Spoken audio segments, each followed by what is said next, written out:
السلام عليكم ورحمة الله وبركاته. أهلا وسهلا بكم في هذا الدرس. في الدرس السابق قمنا بكتابة الكود لكيفية رفع الصورة للفاير بيس، وقمنا بشرح هذا الموضوع بشكل مفصل، كيف ترفع الصورة أو تعمل أبلود للصورة للفاير بيس. لكن قبل أن نبدأ بهذا الدرس، في هذا الدرس سوف نوضح لكم كيف تقوم بجلب الصورة. الآن نحن عرفنا في الدرس السابق كيف نقوم بعمل أبلود. في هذا الدرس سوف نقوم بعملية جلب الصورة وليس رفع الصورة. مراجعة سريعة للدرس السابق. هنا هذا الكود هو مسؤول عن فتح الجاليري أو الاستوديو للهاتف الخاص بك. هذا هو الكود. وبعد ذلك عندما يتم جلب الصورة يتم تنفيذ ال on activity result، وهنا request code 2 وضعناه هنا، result code OK معناته قم بإنشاء child داخل الروت الرئيسي. هنا سيتم إنشاء child داخل هذا الروت الرئيسي، وبعد ذلك يتم إعطاء اسم لهذا child حسب الوقت. اسم child سيكون هو وقت الذي تقوم برفع فيه الصورة. مثلا الآن الوقت هو 6:52 دقيقة. عندما نقوم برفع الصورة في هذا الوقت سيتم إعطاء الوقت اللي اسم الصورة، لكن ممكن أن نقوم بعملية تعديل. مثلا هنا ننشئ child آخر نعطي اسم إيش؟ photos. سيتوضح الكود بعد أن نقوم بتشغيل التطبيق ورفع الصورة. أصبح لدينا child اسمه photos، وفي داخل الفوتوز يتم وضع الصورة حسب نوع التاريخ أو الوقت. بعد ذلك هنا يتم جلب الصورة. إذا لم يكن ال URI null، إذا لم يكن null قم بعمل put file. هذا هو الفايل الذي تقوم برفعه. هنا بدل أن نقوم باستخدام on sexes listener سأقوم باستخدام on complete، يكون أفضل. طبعا إذا استخدمت on sexes لا يؤثر، لكن on complete listener يكون أفضل. هنا لماذا أستخدم ال on complete؟ لأن هنا يعطيني ال it ويكون نوعه task. طبعا هذا هو موضوع الانونيمز وموضوع اللمدة. هنا أصبح لدي anonymous object معه اللمدة، فأصبحت بهذه الصيغة المختصرة. هذه الأمور لمدة expression وموضوع الانونيمز كلها موجودة في القناة. قم بمراجعة القناة ستجد كل هذه الأمور موجودة من الصفر. هنا نكتب it is successful. إذا كانت عملية رفع الصورة بنجاح فقم بطباعة هذا التوست. تمام، قم بطباعة هذا التوست.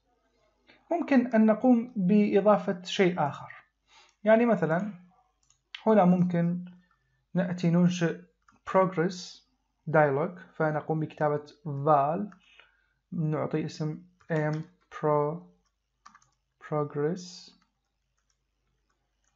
progress. يكون إيش نوعه؟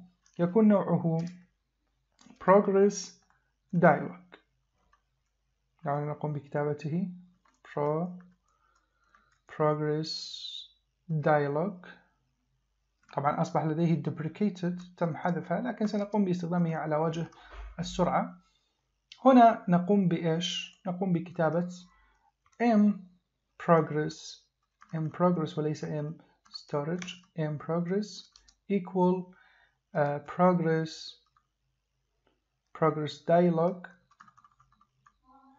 بهذا الشكل. فقط نقوم بإنشاء الأوبجكت لهذا البروجرس. طبعا لماذا يعطينا خطأ؟ make variable immutable. هو الval هو immutable، بينما الvar نجعله immutable، يقبله immutable لا يقبله immutable. هنا بعد ذلك نأتي إذا كانت عملية الرفع صحيحة، هنا نقوم بكتابة إيش؟ progress. هنا نعطي set message، مثلا uploading. ممكن نعطي أي مسج، وبعد ذلك هنا نضع علامة استفهام. طبعا الكود سيتوضح بعد أن نقوم بتشغيل البرنامج. هنا نقوم بكتابة inProgress.show. بعد ذلك هنا بعد أن يتم رفع الصورة قم بإيش؟ إخفاء البروجرس، فنقوم بكتابة inProgress.dismiss. دعونا الآن نقوم بتشغيل التطبيق لكي نرى كيف يعمل الكود وكيف يتم رفع الصورة وما هو التغيير الذي يحصل بعد أن أضفنا child جديد. دعونا نقوم بتشغيل التطبيق وبعد ذلك نوضح لكم كيف تقوم بجلب الصورة. الآن بدأ التطبيق بالعمل. دعونا نختار صورة معينة، مثلا نختار هذه الصورة على وجه السرعة. لاحظ عندما قمنا باختيار الصورة بدأ البروجرس بالعمل. المفروض هذا البروجرس يتم إخفاؤه، يعني يختفي، نعمل له dismiss بعد أن يتم حفظ الصورة بنجاح. فهذا هو الإضافة التي قمنا بعمل عليه الكود. الآن دعونا نرى هذا التغيير، يعني لماذا أضفنا child. نذهب إلى Firebase، نعمل له refresh، ننتظر قليلا. لاحظ الآن لاحظ في داخل الروت الرئيسي، هذا هو الروت الرئيسي الام storage، مثل ما قلت هذا يمثل الروت الرئيسي، لأن هنا موجود لدينا كود Firebase get instance get reference، فهذا هو يمثل الروت الرئيسي. في داخل الروت الرئيسي أنشأنا child، أعطينا اسم photo أو photos. لاحظ أصبح لدينا إيش؟ photos. لو قمنا بفتح هذا الchild سنجد في داخله صورة، والصورة الاسم لهذه الصورة إيش؟ هو الوقت، هو الوقت. لو قمنا بفتح هذه الصورة لاحظ نجده بهذه الطريقة. فهذه هي عملية إضافة child. بعد ذلك child آخر ووضعنا اسم لهذه الصورة. الآن ما هو المطلوب؟ المطلوب بعد أن يتم عمل upload لهذه الصورة أو أي صورة أخرى يتم جلب هذه الصورة وعرضها في داخل التطبيق. كيف نقوم بذلك؟ هنالك عدة طرق. ممكن نستخدم مكتبات جاهزة، هنالك مثلا بيكاسو، مكتبة أخرى، مكاتب كثيرة، لكن سأستخدم بيكاسو لسرعة وسهولة هذه المكتبة. قم بكتابة بيكاسو أندرويد، أنا قمت بالبحث عنه مسبقا.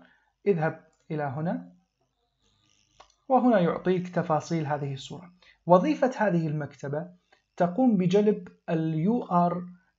تحميل URI وعرضه في داخل التطبيق. يعني نحن الآن عندما قمنا برفع هذه الصورة أصبح لديه إيش؟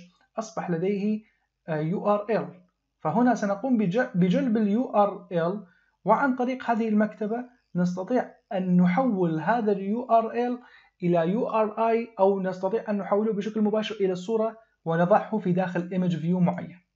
سيتوضح هذا الكلام أكثر بعد أن نقوم بالتنفيذ. كيف تجلب هذه المكتبة؟ ببساطة تقوم بأخذ هذه implementation، نذهب إلى الجريدل ونقوم بإضافته، مثلا نضيفه هنا ونعمل seek now لكي يتم جلب هذه المكتبة. طبعا ننتظر قليلا إلى حين أن يتم تحميل المكتبة بيكاسو. الآن مثل ما ترى تم تحميل المكتبة. كيف سنستخدم هذه المكتبة؟ طبعا ممكن أن تذهب إلى الموقع وتقرأ هذه التفاصيل. أنا هنا سأقوم بتوضيحها. الآن بعد أن يتم تحميل الصورة، يعني هنا إذا successful معناته تم تحميل الصورة، هنا إيش أعمل؟ هنا أقوم بكتابة file path. هذا هو الفايل باث، يعني هذا هو مسار الصورة. أقول له .download URL مثلا أستخدم on success listener. لاحظ الآن كيف تكون العملية. هذا أضعه في الأعلى كات يكون أفضل. لاحظ لماذا قمت بكتابة path file؟ لأن هذا هو المسار الذي يحمل مكان الصورة. فقلت له اذهب إلى photos، من ثم اذهب إلى هذا الاسم الذي يتم توليده بشكل تلقائي، هو عبارة عن وقت، ومن ثم قم بجلب للURL. سيتم جلب إيش؟ سيتم جلب الURL لهذه الصورة على سبيل المثال أو صورة أخرى. هذا هو ال URL. تمام. بعد أن تقوم بجلب هذه الصورة ماذا تفعل؟ قم بكتابة هذا الكود picasso.get.load. هذه الدالة تأخذ إيش؟ تأخذ URI. فهذا هو المتغير. لو ترى هنا مكتوب it نوعه إيش؟ URI. فهنا نقوم بكتابة UR أو نكتب it، يعني هو ال it يمثل إيش؟ يمثل URI. dot into أين تريد أن تضع هذه الصورة بعد أن يتم جلبها؟ أأتي إلى هنا، أضيف مثلا صورة معينة على وجه السرعة image view، وأعطيه مثلا 420 dp، والهايت أعطيه 320 dp، أضعه في هذه المنطقة مثلا. ماذا أحتاج؟ أحتاج ID له، ID مثلا image view، وأتي بكل بساطة هنا أكتب إيش؟ image view.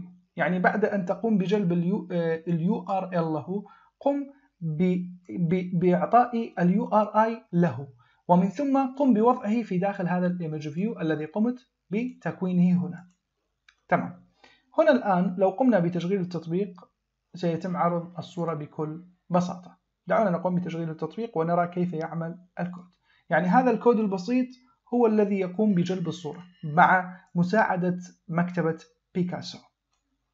الآن مثل ما ترى التطبيق بدأ بالعمل. دعونا نختار صورة معينة، مثلا سأقوم باختيار هذه الصورة. أبلود، يتم التحميل، المفروض يتم طباعة توست. بعد التوست يتم جلب الصورة. لاحظ قام بجلب الصورة، يعني تم حفظ هذه الصورة في داخل الفايربيس. لو عملنا ريفرش سيكون لدينا صورة جديدة. مباشرة يتم جلب هذه الصورة عن طريق هذا الكود البسيط. فالتعامل مع الفايربيس تعامل جدا سهل. طبعا ممكن هنا يعني مثل ما ذكرت تقرأ في البيكاسو أمور كثيرة، كيف تعمل placeholder error، ممكن تستخدم دالة center crop أو resize، ممكن تستخدم أمور كثيرة. لاحظ الآن هذه الصورة الثانية موجودة هنا. تمام. ممكن أستخدم مثلا على سبيل المثال قبل أن نعمل into، يعني قبل أن يتم وضع الصورة في داخل الإيمج فيو، أريد أن أقول له fit، وبعد مثلا بعد ذلك center crop. سأقوم بتحميل نفس الصورة. لاحظ الآن كيف الصورة بهذه الصيغة. بعد أن نعمل fit و center crop، دعونا نرى ما هو التغيير الذي يحصل. ننتظر قليلا. نضغط هنا، نختار صورة معينة مثلا نفس الصورة. upload،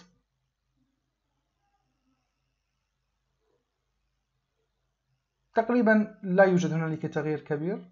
نختار صورة أخرى مثلا هذه الصورة. لاحظ تم جلب هذه الصورة.